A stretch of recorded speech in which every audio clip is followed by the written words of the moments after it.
Okay, so we have two MacBooks here that I'm going to be kind of comparing and showing some things about. We have the MacBook A1181. This particular one is an early 2008 model. And we have the MacBook A1342 from late 2009. So these kind of may look similar, but they are in fact very different computers. And I'm kind of going to be doing a bit of a comparison between the two. I don't have a hard drive or an operating system installed on this computer, and I lost the recovery disks for it a long time ago, so I'm not really going to be able to demonstrate anything on this computer in terms of like the operating system. But I can tell you right off the back, you don't want to get a MacBook A1181 because the newest version of macOS that they support is 10.7.5, which came out a long time ago and it's not really supported anymore. Human body plastic MacBooks here still run the newest version of macOS. We go into About This Mac, High Sierra 10.13.3. In fact, this is the oldest MacBook that can run the newest version of macOS. So, what are the similarities and differences between these computers? Well, I guess we better get started. We'll get this program out of the way. So this is the A1181. This was introduced in 2006. Part of it was the Apple's replacement for the consumer-oriented iBook G4.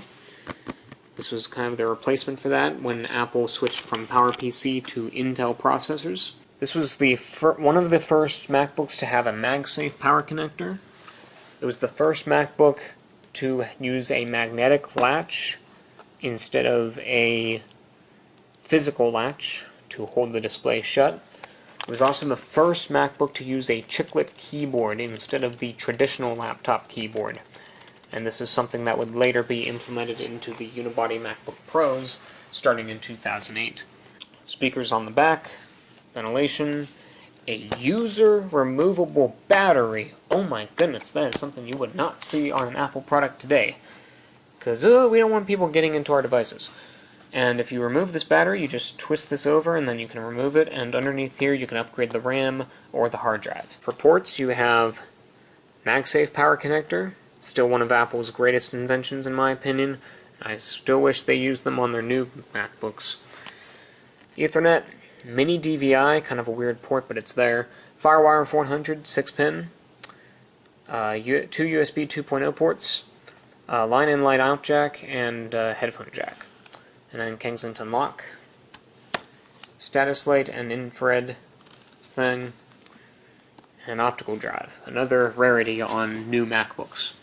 Opening it up, you have your 13.3-inch 1280 by 800 resolution display, chiclet keyboard, touchpad with physical button, power button, and webcam and microphone. Moving over to the unibody plastic MacBook.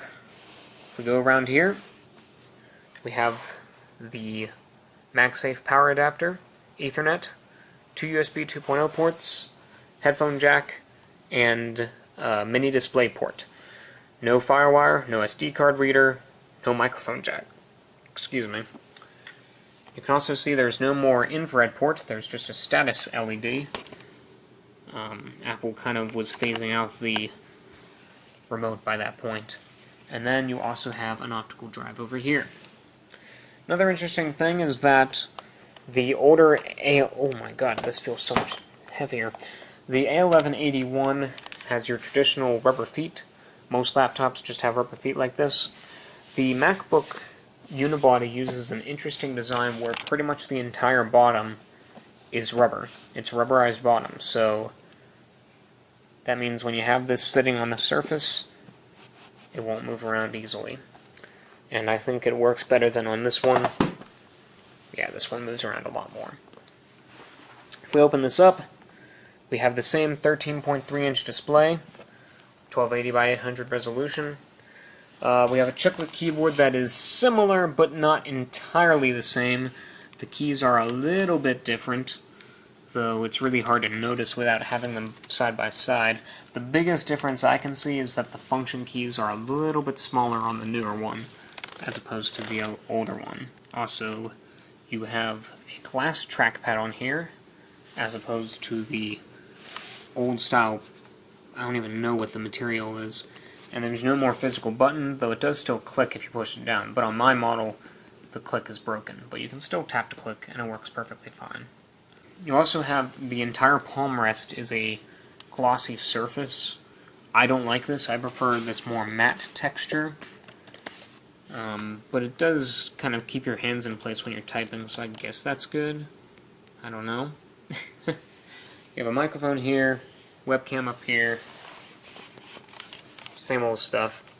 But, yeah, so this is still a very capable computer, even though I'm using a hard drive in here. It has a 320 gig hard drive, 4 gigs of RAM. This also has 4 gigs of RAM, but they use very different types of RAM. This uses DDR2, this uses DDR3. You can put up to 8 gigs of RAM in here, though the maximum Apple officially supports is 4 gigs. You can put up to 8 in here. You can unofficially do up to 6 in here, but it wouldn't be running in dual channel mode. And for some reason, DDR2 sticks that are more than 2 gigabytes seem to be really expensive for some reason. So why even bother? It's kind of overkill for this computer anyway. And it's still supported by Apple to this day. Like I said, it's the oldest MacBook that is still supported software-wise. I don't know how much longer this will be the case. I would imagine within the next 1 or 2 macOS updates they will be ending support for this, other than security updates. But if you want to just get a jump start into the Mac world and you don't want to spend thousands of dollars on a computer, you just want to start to learn the basics of macOS, this is a good computer to do it on because you're still getting the latest version. You can get these for fairly cheap. These sell for around $200, and if you look closely, you can probably find them for even less than that. Don't expect to be able to do hardcore video editing on this machine, but I mean, like, you can still browse the web with it. It's not that slow. Like, that's with a hard drive installed. That would have opened up even faster if we had a solid-state drive in it. We can go on YouTube. Takes a little bit to load because my Wi-Fi here isn't really good. I'm not a fan of Drake, but I just want to put in full screen. It's running in HD. It's running perfectly fine in 720p.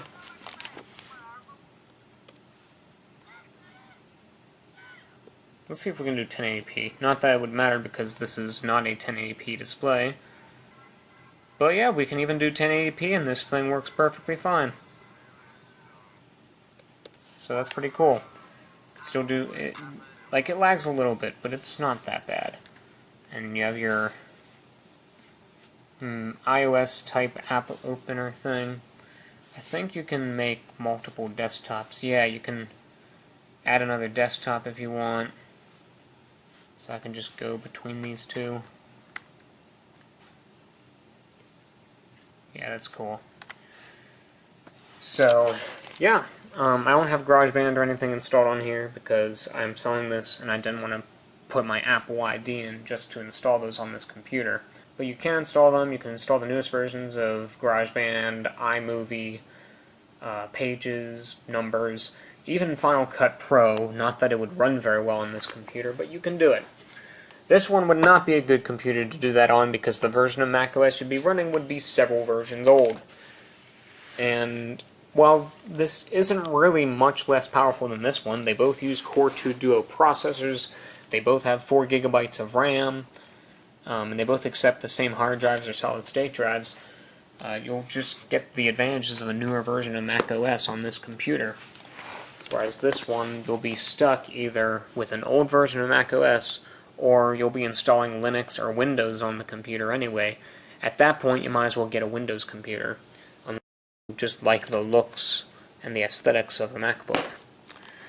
But yeah, I just want to make this video to compare these two computers because, like I said, I am selling this. It's already sold, and I'm about to pack it up and ship it, so by the time you see this video, this will already be out of my possession. But yeah, that's the A1181 MacBook from 2008, and the A1342 MacBook from 2009. Thanks for watching.